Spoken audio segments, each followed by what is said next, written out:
VLR.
Welcome to another edition of Truth Serum, where the Doctor of Truth is always in. I'm your host, Gerald Harrison, bringing you a shot of truth in this sea called political correctness. I just want to go ahead and jump right in, but first, I just wanted to go ahead and just give a shout out to my producer, Taylor Millard. Say hi to the people, Taylor. How's it going, folks? Okay, absolutely wonderful. You're putting me on the witness stand, so. Hey, if you don't raise your right hand, I won't know. But that's okay. That's okay. But let's go ahead and jump right in. We've heard about the tragedy last week with the 6 college students that were killed at UC Santa Barbara, and we understand about the manifesto of the one who did it, Elliot Rogers. We won't go ahead and belittle and belabor that point. We understand what Mr. Rogers wanted, and he pretty much got what he wanted, and eventually, probably on the other side of eternity, he may get what he wants, and that's a whole nother show. Moving on, I wanted to go ahead and kind of talk about the father of one of the deceased, Mr. Richard Martinez, who has gone on this crusade, if you will, of trying to not just initialize gun control in the state of California and nationally, respectively, but is really trying to, trying to stoke the fire of this debate. And, you know, Mr. Martinez needs to understand, number one, the Second Amendment is not debatable. Okay. It makes it very clear that the right of the people to keep and bear arms shall not be infringed. And he has gone on his crusade talking about, you know, not one more person be a victim of gun violence. Well, Mr. Martinez, I agree with your statement of not one more, but I would say not one more gun-free zone in our schools. I would say not one more gun-free zone in our restaurants, Sonic and Chili's. Not one more gun-free zone in our movie theaters. Not one more gun-free zone in our workplaces, like FedEx. Not one more ill-conceived gun law, Senator Carlos de Leon. Not one more assault weapons ban, Senator Dianne Feinstein. Not one more bad national or state piece of legislation like the SAFE Act, Mr. Charles Schumer. Not one more laws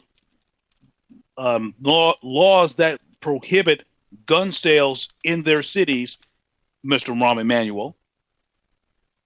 Not one more egregious, unconstitutional act that ties the hands of the law-abiding citizen. Not one more. We need to understand that if you don't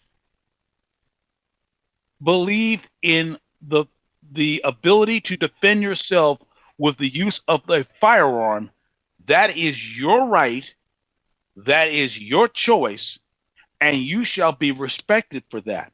However, those who feel the need to take up arms, to defend themselves from those that are trying to seek and do them harm, they have the right to do that, and you don't have the right to say they don't. What say you, Taylor? I am in agreement with you on this. When it comes to, because a lot of the stuff has been going on in Texas when it comes to open carry Texas, kind of pushing people.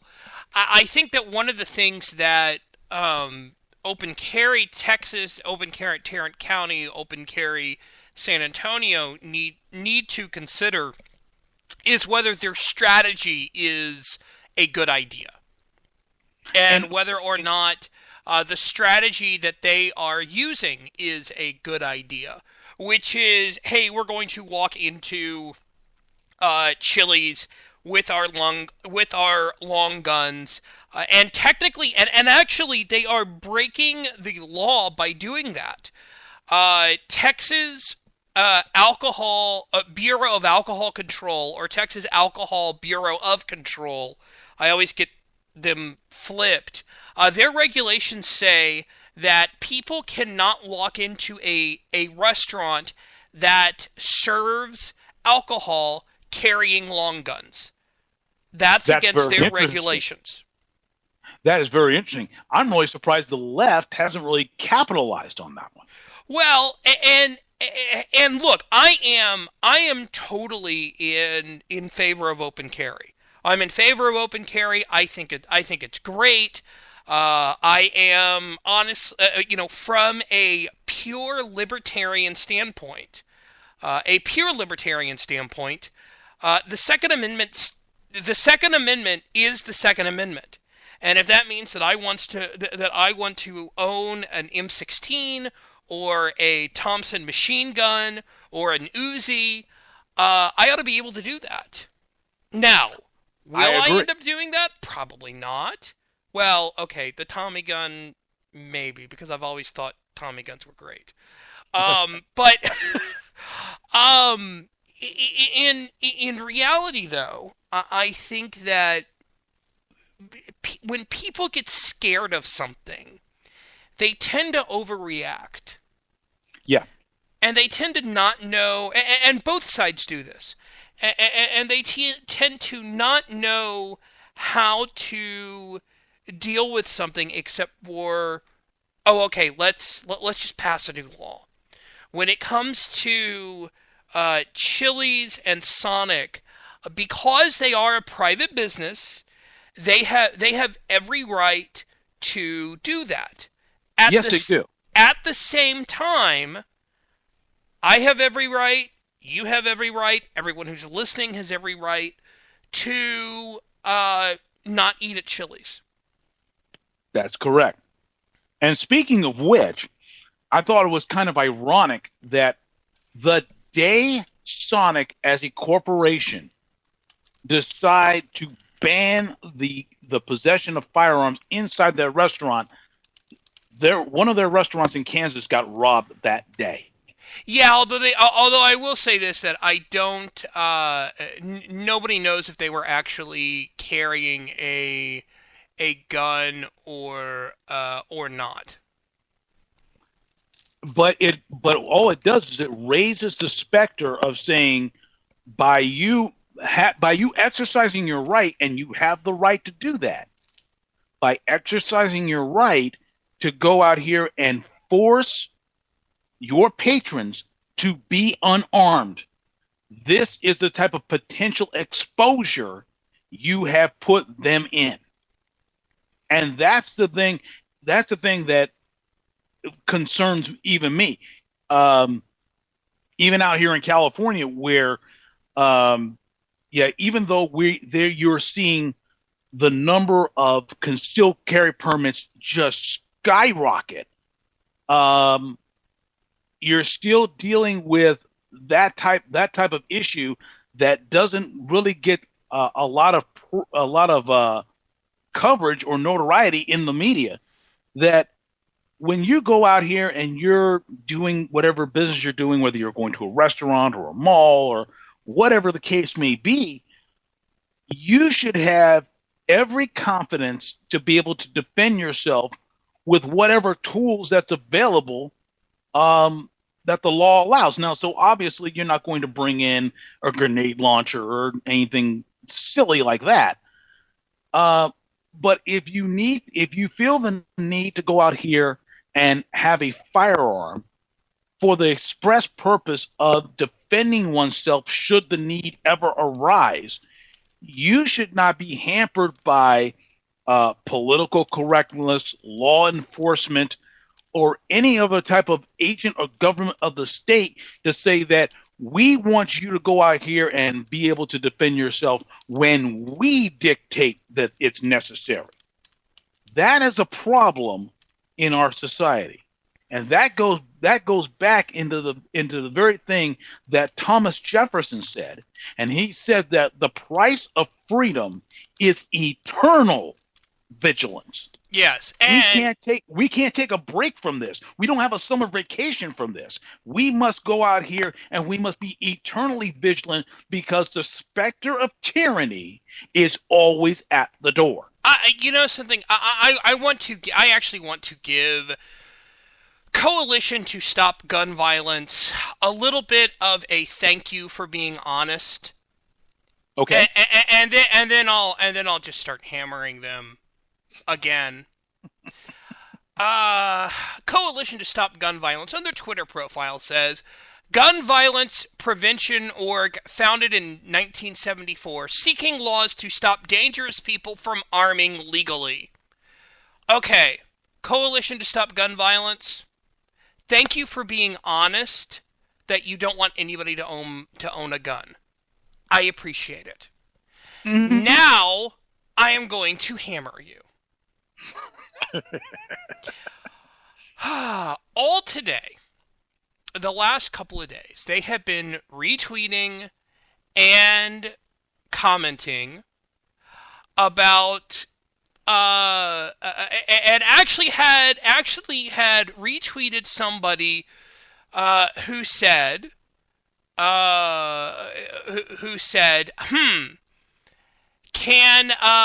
can we sue Open Carry and Ron Paul if our Home Depot stock plummets?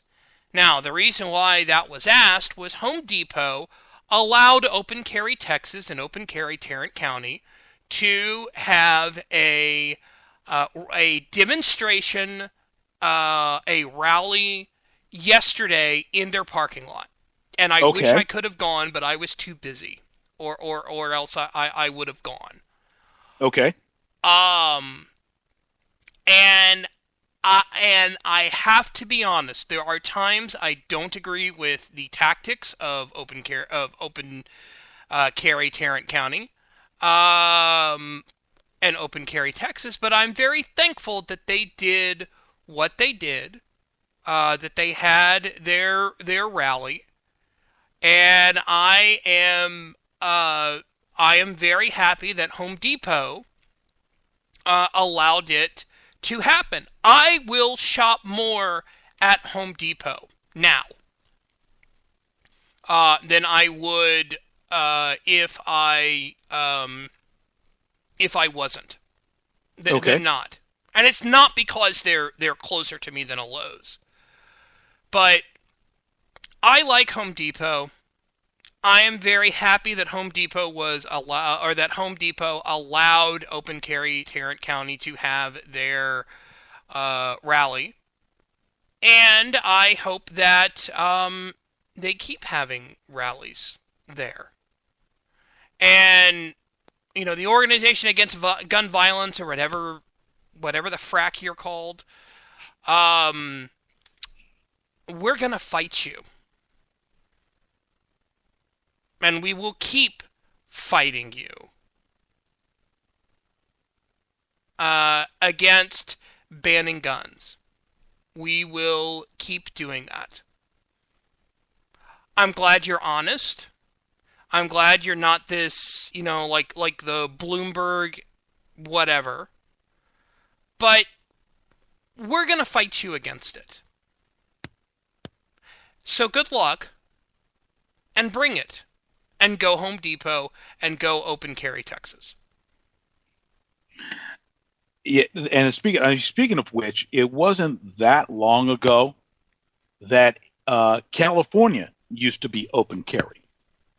It's only been a few years since it has not been. But once again, it goes back to, like you were saying, Taylor, how people are more afraid of the perception of firearms than the actual reality. Yeah. Most people, when they see that, I mean, when they see a firearm, they have this this notion that firearms are bad, firearms are evil. We shouldn't be having this in our society. Yet we'll go out here and pay $10.50 to see Matt Damon carry one in the Bourne Identity and the franchise Bourne movies. Oh, apparently Lowe's allows open carry Texas. Hang on, I need to correct myself. Apparently Lowe's allows open carry Texas to have rallies there too. So, okay, I'll shop both there. So it's one of those things where it doesn't make any sense. You have no problem spending $10.50 or whatever it is to go ahead and see somebody else do it for 2 hours. But when you have a situation like it happened in Aurora, Colorado, where you have a movie theater that was a real gun-free zone, yeah, and a real live killer came out and he started shooting people, all of a sudden now there's a problem. Yeah, and it's more, and also I think that, the thing that nobody wants to really discuss, and when they do want to discuss it, they just say, okay, this is how we're going to do it, which is when they discuss mental health, all they say that they want to do is, okay, we're for fixing mental health, and the way that they're for fixing mental health is another gun ban. Right. Now, and let's even go back to that. Because with Elliot Rodger, under California law, he went through all the background checks that the left wanted. He had no high-capacity magazines. In other words, any magazine greater than 10 rounds. He had none. As a matter of fact, they counted he had 41 10-round magazines. 41. So the idea of Dianne Feinstein, who said that, well, he'll just have to empty his magazine and then, go ahead and try to figure out how he's got to do whatever he's got to do to be able to reload, and that's going to give our law enforcement time to mow him down. No, he had 41 of them. 41. Well, I actually have a question, Gerald, because you're out in California. Right. And doesn't the law allow an involuntary commitment for X amount of hours? As far as you have to go to a mental hospital because we're really worried about you. Here's where it gets really, you're on a real slippery slope when you do something like that. Right. Yes, you could do that, but the moment you do, you will be entered in nearly automatically, but you'll be entered into what's known as the applied, the applied prohibitive persons system, or APPS. This was the brainchild of Kamala Harris, the Attorney General in California, who wanted to go out here and spend $20 million that we don't have because we're running into a $16 billion deficit. Spend $20 million to go up and down the state and try to round up guns from people who at one time has checked themselves voluntarily or has been committed into a mental health institution. Grief. Oh, yes. And there is documented cases where people they've gone out here, they voluntarily checked themselves in. 20 years will pass. 20 years will pass, and they get picked up on a charge and get their firearms confiscated. That is what we're facing right now in California. That's now. Insane. That's what we're dealing with. And then you have people like Carlos de Leon, who if I went to Home Depot in Texas and got a 4-foot by 8-foot sheet of plywood and take a black spray paint and write the word clue and handed it to him, it would be the only one he'll ever have. This guy is the same guy, if you remember earlier this year, who talks about he wants to ban the ghost gun with a 30-round magazine clip that doesn't exist, that can shoot 30 rounds in 1/2 of 1 second. That can never happen unless you're in a full automatic. That's pretty much have been banned. No civilian can have a fully automatic weapon unless they go through the ATF and a lot of paperwork. And he's trying to make himself be this big staunch advocate against gun violence, and he has no clue what he's saying. But this is the same guy, by the way, who is also trying to ban the sale of online ammunition. We may have a lot of oak trees because all the nuts are in Sacramento. Gerald, you are welcome to move to Texas anytime. Yeah, I may take you up on that one day. Who knows? We need more liberty lovers out here. Yeah, it's getting pretty bad out here. But speaking of liberty lovers, though, you were talking about on last night's program on the Saturday Night Cigar Lounge. You were talking to some Republicans, and I believe they were the log cabin Republicans, if I remember correctly. I was talking to Rudy Eftering from the Metroplex Republicans. Oh, the Metroplex. I'm sorry. And they are the Go Proud affiliate. Okay. Out here. Now, it kind of just give a flavor, if you could, Taylor, what the conversation was regarding the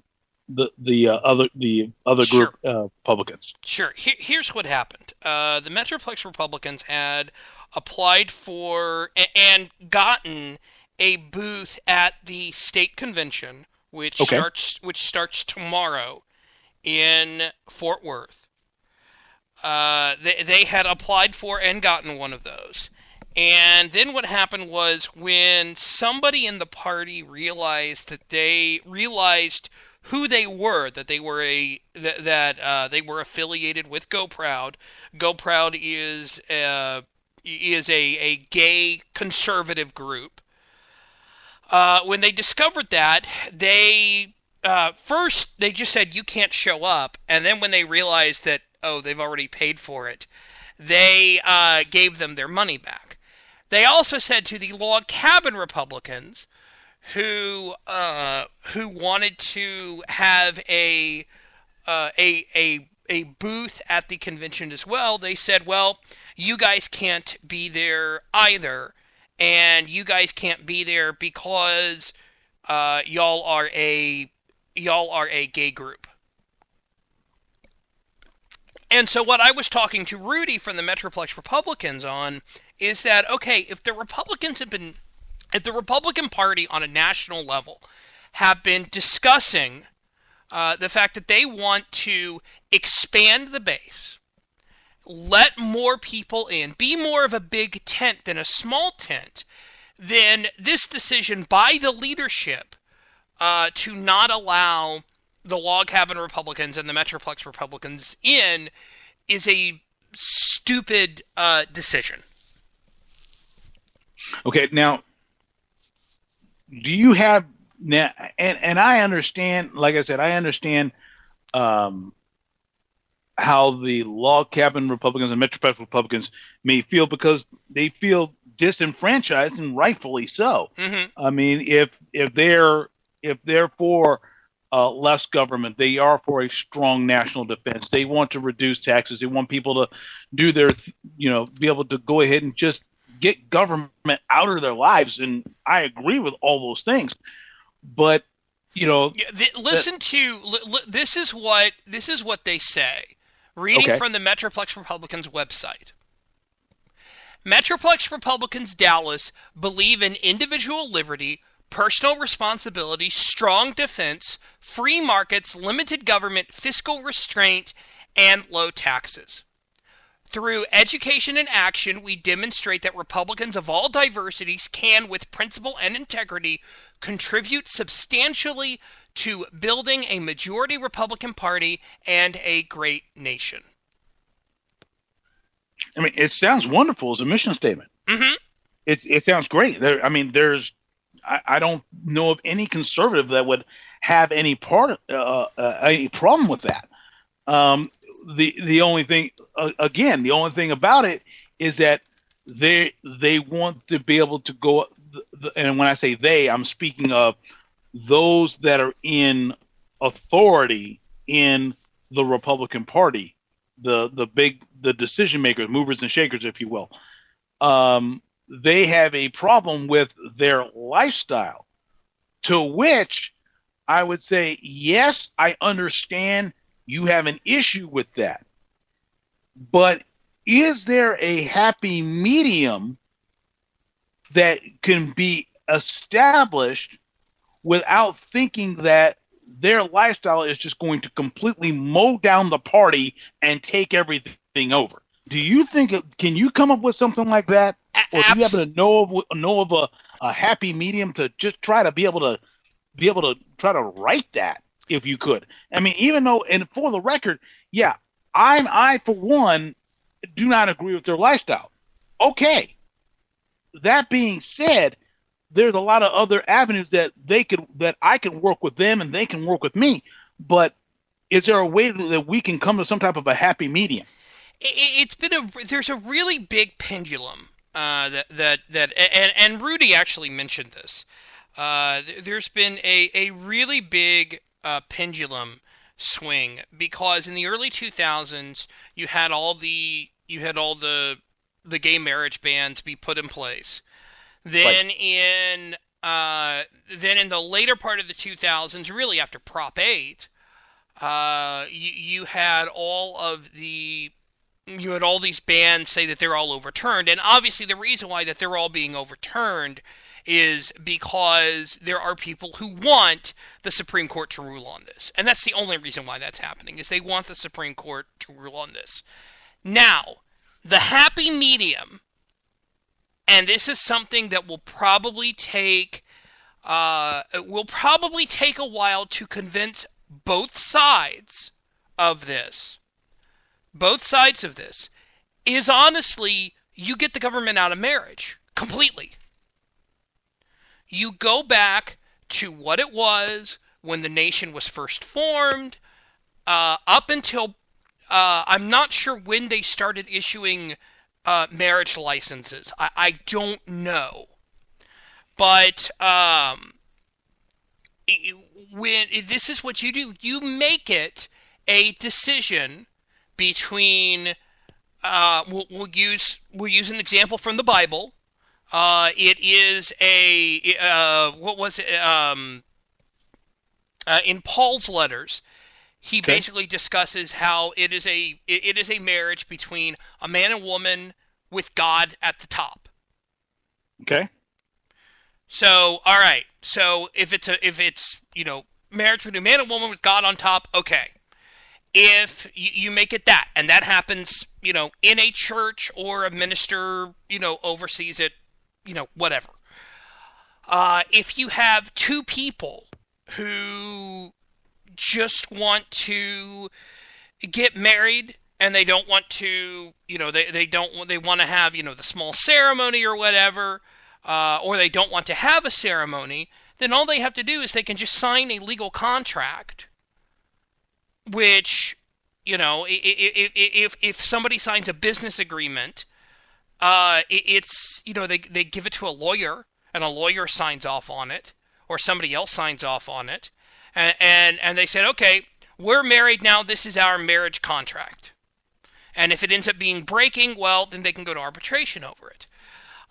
If you do that, or if, say, you have, two families, they say, something, all right, we want our families to be stronger, so we are going to marry, we will have our firstborn daughter marry your firstborn son, and that's the agreement that they make, then they ought to be able to do it.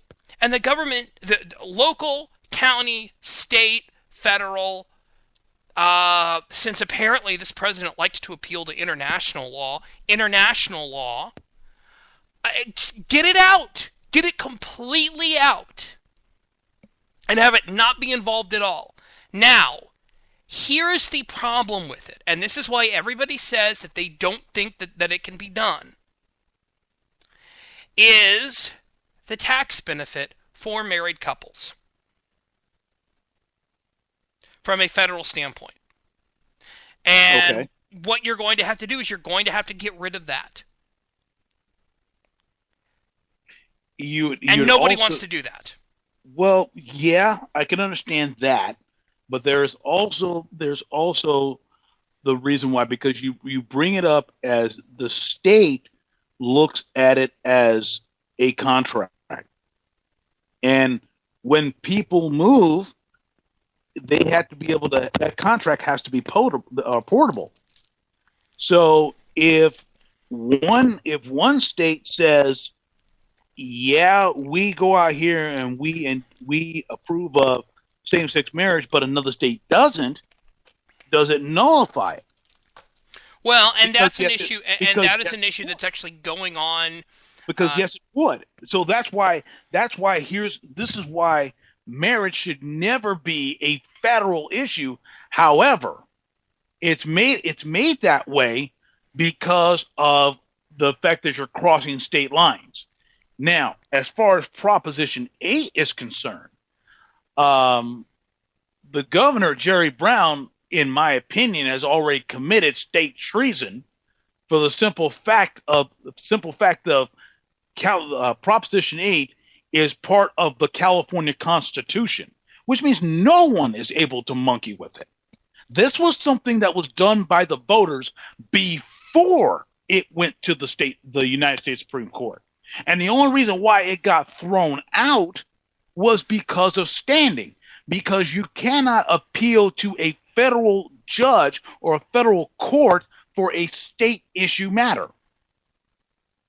So it got thrown out simply because of standing, not because it was unconstitutional. Well, and also don't forget what the Supreme Court said was, they said we don't want anything to do with it, and they said that because the state wasn't going to defend it, individuals can't defend it, which is stupid.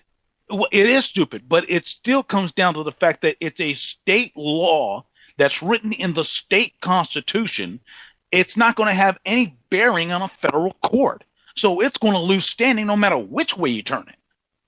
The bottom line is the reason why Jerry Brown should be guilty of regional treason is that because he went out here and he ordered all county clerks within 58 counties of California to rewrite the marriage applications to say person 1 and person 2 when Article 1, Section 7.5 of the California Constitution says only marriage between a man and a woman is valid or recognized in the state of California. That being said, and this is where you completely lose it in the mainstream media.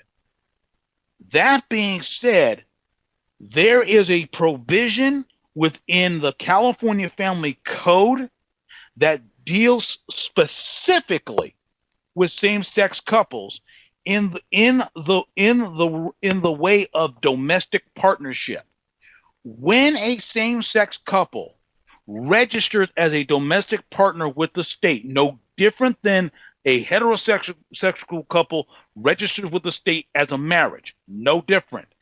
They get all the benefits that married couples get. They get to put their significant other on their paperwork for the insurance. They're able to go out here and be able to visit them in the hospital. They're able to even put them on their state taxes. They're able to do everything except have the title.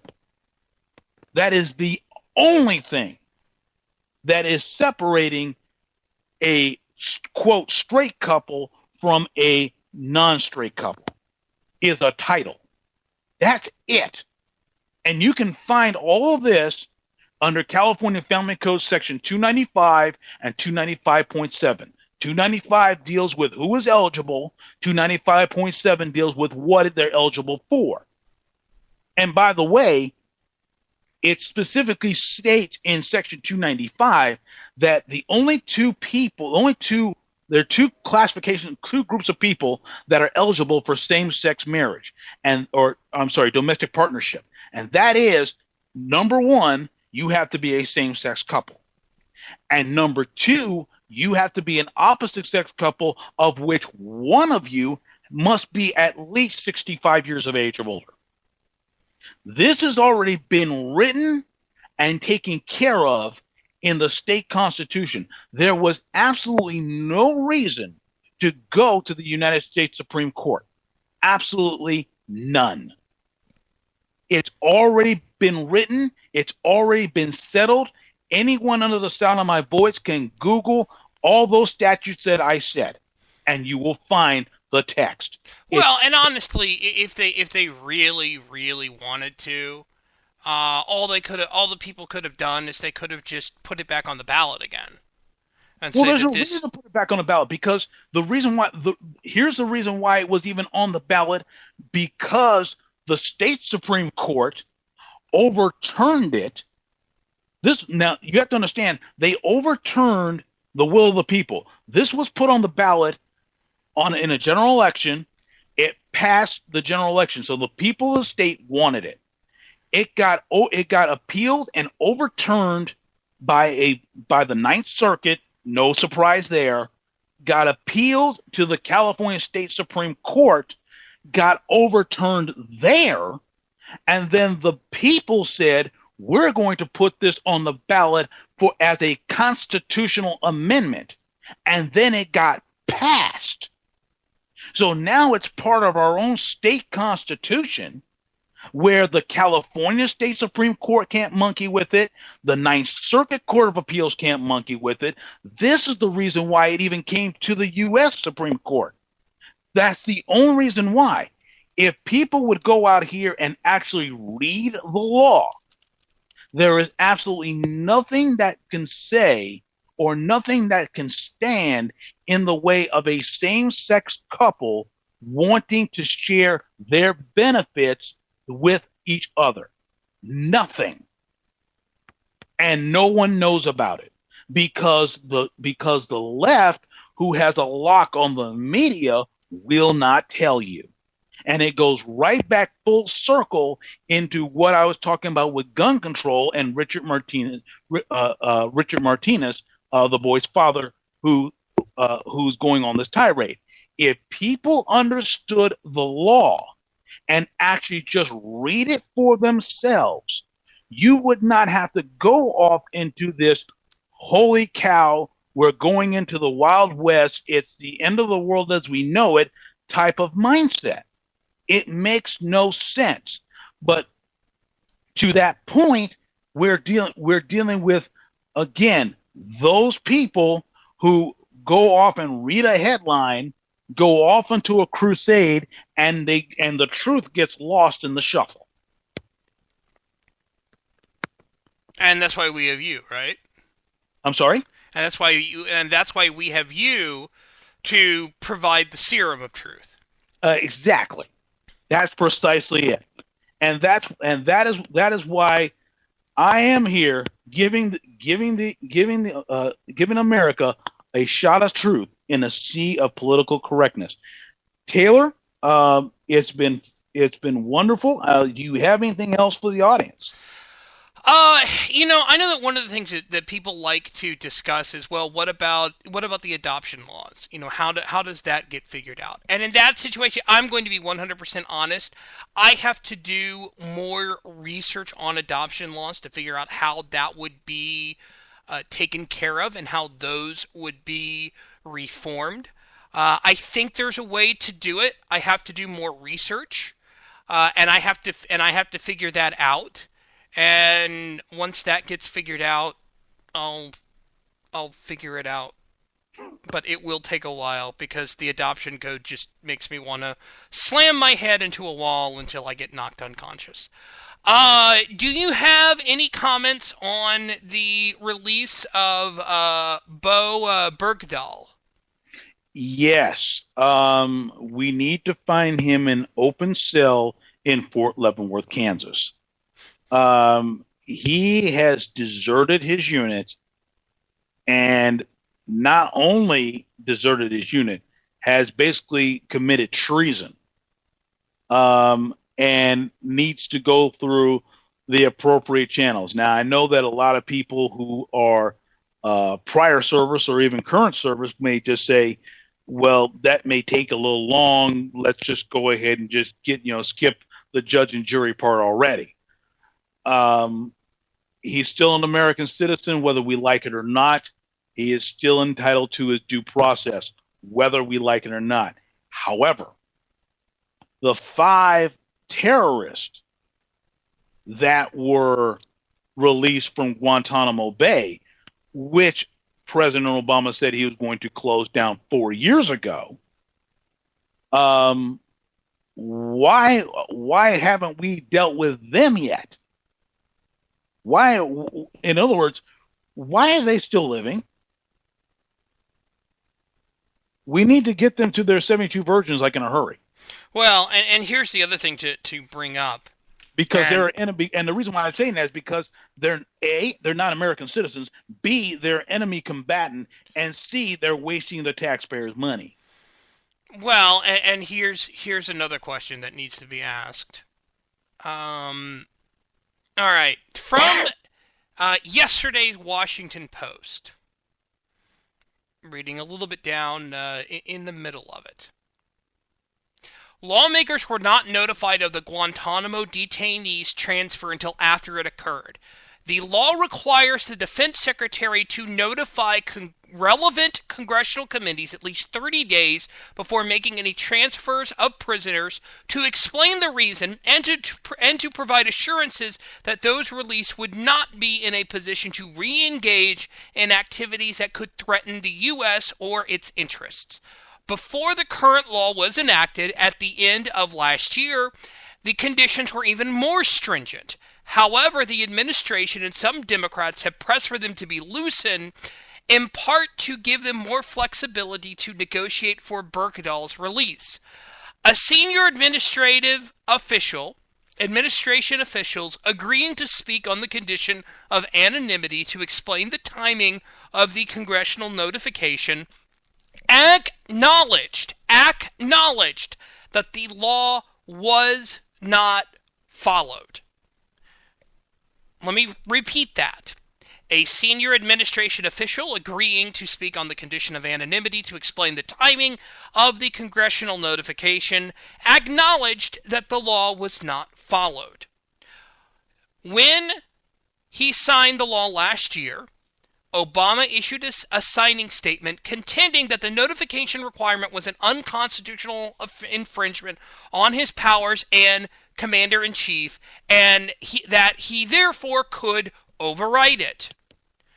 Due to a near-term opportunity to save Sergeant Bergdahl's life, we moved as quickly as possible, the official said. The administration determined that given these unique and exigent circumstances, such a transfer should go forward, notwithstanding the notice requirement. He should be impeached just on separation of powers. He basically just said, I'm taking over the job of the Supreme Court and interpreting whether the law is constitutional or not. He should be impeached just for that. Yeah? Just for that. Forget about what he did. Forget about what he did just for a moment. The fact that you went out here and made the statement of saying, I'm going to determine if the law is unconstitutional or not, you should be impeached. You just went out here and crossed the line of separation of powers. It's not your job to determine whether a law is constitutional or not, regardless of if you said you went to Harvard Law School or not. Your responsibility as the executive is to be that. The 9 justices on the Supreme Court, their responsibility is to interpret, not legislate law, which goes off into a whole nother tangent, and we won't go there now. Well, and more than just that, if he didn't like that part, you know what he should have done? Should have appealed to the Congress. No, he should have just said, I'm not signing, I'm vetoing this law because I disagree with this part. That's what he should have done. Yeah, he can line item. He can line item veto. He can't. No, he can't line item, but he can veto the entire thing. He can say, "No, I'm not going to do this because this is wrong. You guys need to. This is why it's wrong, and you guys need to give me what I want." He wants to be a cross between. He wants to be a cross between LBJ, JFK, and FDR. He's already got the LBJ and the FDR thing down. No, he doesn't. Yes, he does. The reason why I say that, both presidents put this nation in a state of absolute poverty. Right. Well, no, yeah, but I'm talking about in dealings with Congress, and here's why he's not. And the reason why he's not is because, well, LBJ had a way with Congress. He was able to get what he wanted because he understood how it worked. This president doesn't understand how it works. Well, because he is coming from a position of tyranny and not a position of constitutional representative government. Mm-mm. I mean, he is. I mean, you go back to who he's dealt with: Frank Marshall Davis, Jeremiah Wright, etc., etc. These guys didn't believe in a constitutional republic. I mean, anytime the FBI goes out here and says the moment civil unrest break out, we arrest you. Speaking of Frank Marshall Davis, that's a problem. And you're dealing with a guy like that? No, you don't understand constitutional republic.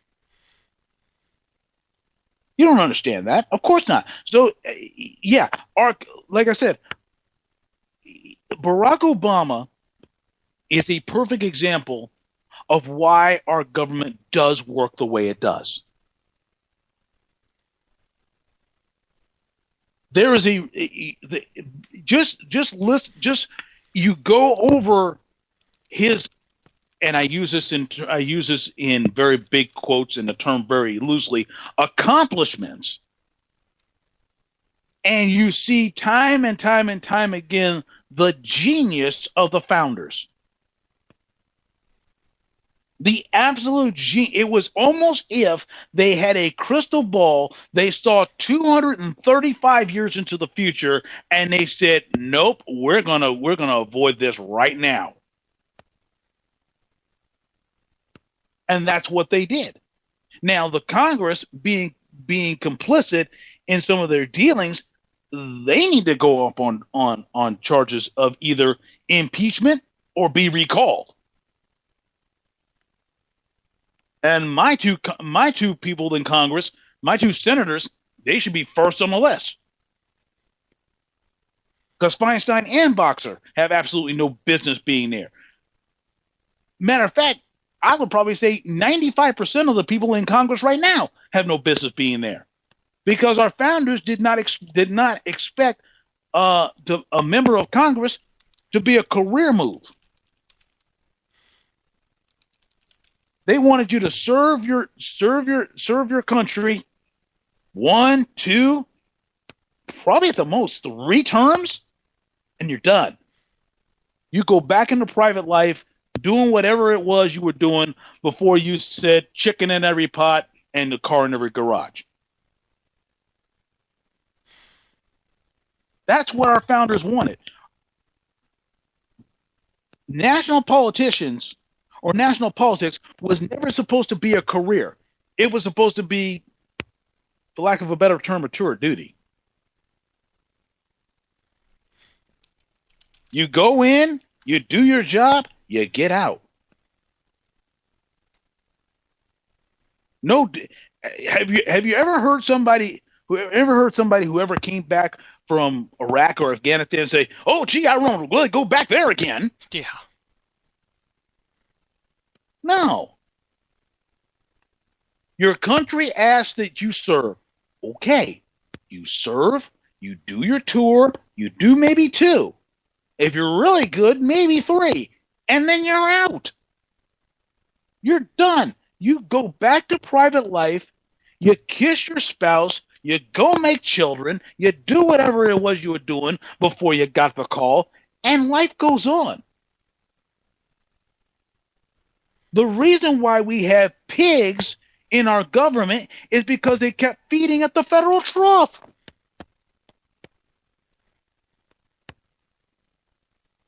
And we're sitting up there as the farmer saying, I wonder why they haven't left. We haven't told them to leave.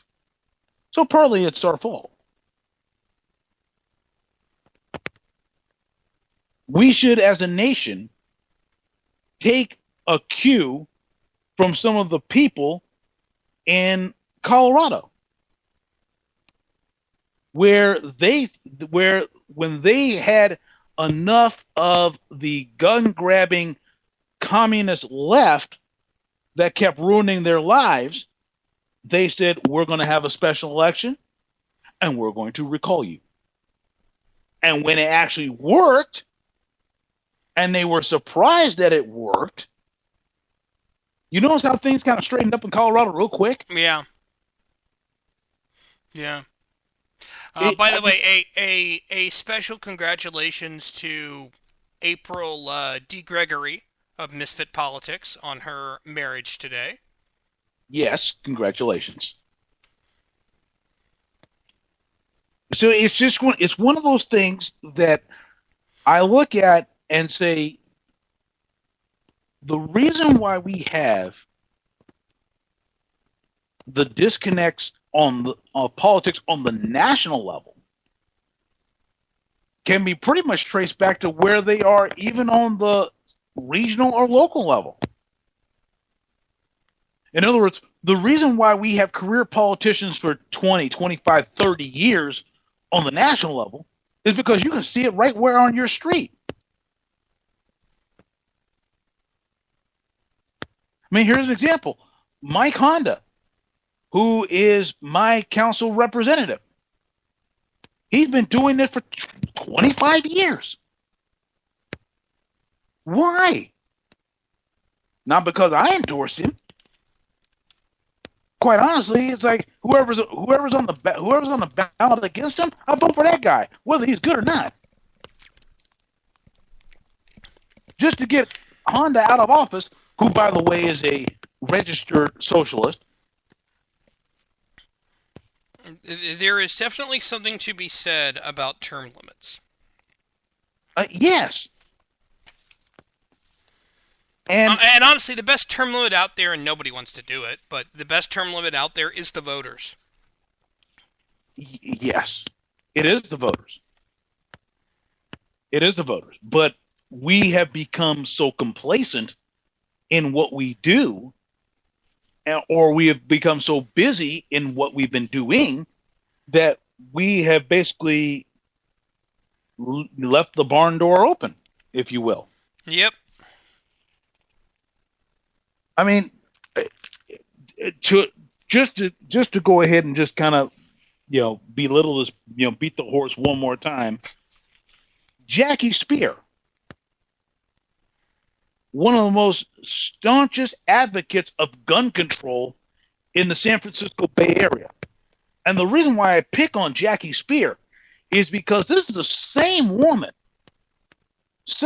Taylor, that was facing a massacre in 1978 in Jonestown, Guyana.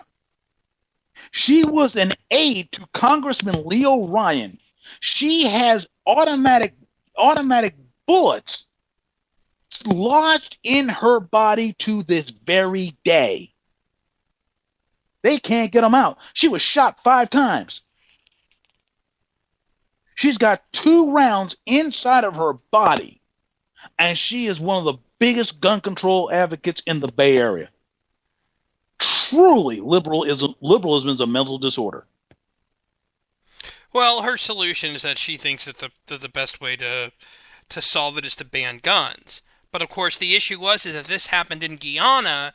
It didn't happen on U.S. soil, and it didn't happen on U.S. soil because the Jonestown people were nuts.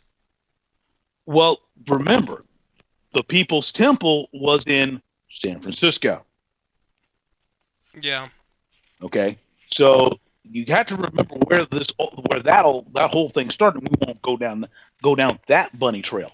But the bottom line is that when you have someone who was shot at and had 5 entry wounds into her body, 2 bullets lodged in her body to this very day, and you are going to champion the fact that the citizens that you claim to serve are not able to possess automatic or even semi-automatic weapons? Fear is a powerful motivator. But the truth is even more powerful when it's properly applied. Yes, it is. And that will go ahead and probably do it for this edition of True Serum. So I hope you were entertained, enlightened, and educated into our world of Truth Serum right here on VLR, where the Doctor of Truth is always here.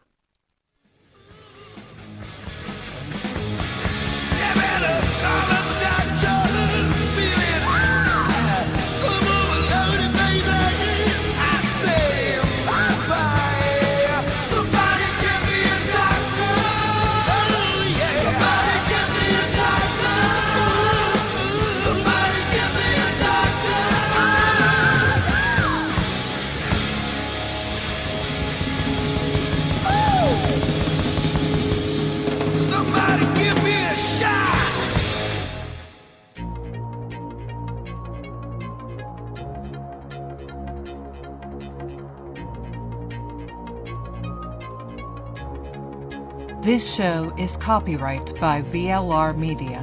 All opinions of panelists and guests are their own and may not reflect the opinion of VLR Media, the host, or anyone else.